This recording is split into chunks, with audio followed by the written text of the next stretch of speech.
President Yoon Suk Yeol landed in Washington, D.C. on Wednesday to attend the NATO Summit. But before he attends the official sessions, President Yoon held back-to-back meetings with NATO members and Japan, highlighting the threat of Russia and North Korea's military collaboration. Our correspondent Oh Soo-young starts us off.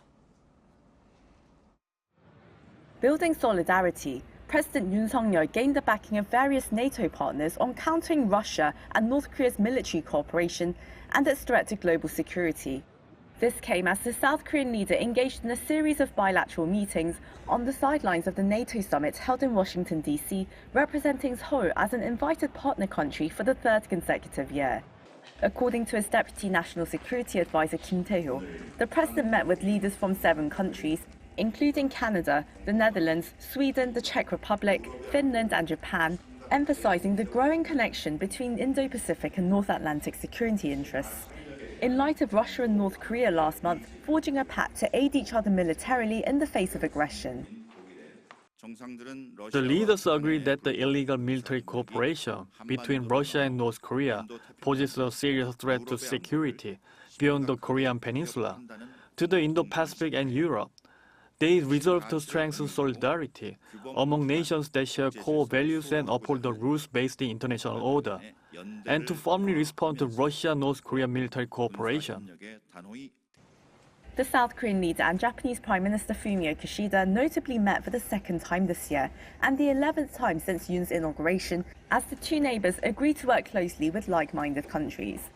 Yoon noted that the recent developments between Russia and North Korea highlight the importance of the Camp David trilateral cooperation between South Korea, the US and Japan, which have been ramping up their joint military exercises and intelligence sharing to counter North Korea's continued provocations.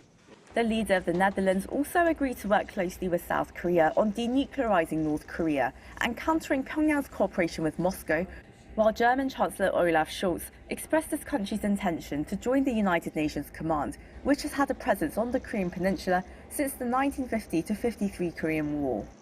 Yoon welcomed the move, deeming it a demonstration of Berlin's commitment to upholding a rules-based international order and contributing to peace and stability on the Korean Peninsula. Also, Yoon met the Canadian Prime Minister and discussed their evolving security partnership through their 2+2 foreign and defence high-level dialogue, indicating a strong level of cooperation between two like-minded countries for global and regional security in the Indo-Pacific.